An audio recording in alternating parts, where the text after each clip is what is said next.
शिवांगी को मैंने सिर्फ इतना कहा कि यह घर मेरा है, तुम्हें यहाँ मेरे हिसाब से रहना होगा। यह बात उसके दिल में चुभ गई। अगले दिन अपना बोरिया बिस्तर बांध कर मायके चली गई। मैंने लाख रोका मगर वह नहीं रुकी। सुकते हुए कहती रही, मेरा घर तो है नहीं तो रहो अकेले। मैं हमेशा हमेशा के लिए मायके जा रही हूँ, संभालो अपने घर को। उसके जाने के बाद मुझे अपने आप पर बेहद अफसोस होने लगा। आवेश में मैंने ये क्या कह दिया। पति पत्नी में नोक झोंक तो होती ही रहते हैं। यह जरूरी नहीं है कि हर मामले में दोनों की एक राय हो। समाज तो बैठाना ही पड़ता है। आज जो कुछ मैंने कहा वह नहीं कहना चाहिए था। मैं कुछ और तरीके से अपना गुस्सा निकाल सकता था, मगर इस घर पर सिर्फ खुद के अधिकार को नहीं जताना चाहिए था। क्या इस घर पर शिवानगी का कोई अधिकार नहीं है? माना कि मैंने खुद की कमाई को इस घर को बनवाया, तमाम सुख सुविधाएं जुटाया, इसका मतलब यह नहीं कि शिवानगी का कोई योगदान ही नहीं। घर को संवारने सजाने को काम शिवानगी ही तो करती थी।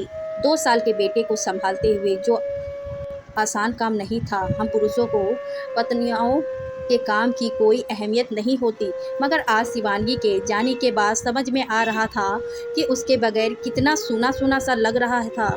2 महीने गुजर गए। शिवानगी ने एक बार भी मुझे फ़ोन नहीं किया, जबकि मैंने कई बार फ़ोन करना चाहा, मगर वह हर बार फ़ोन काट देती।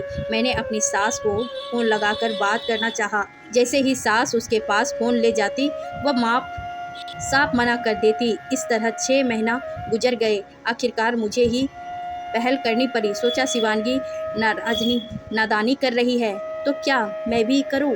एक बार तो करके भुगत रहा हूं।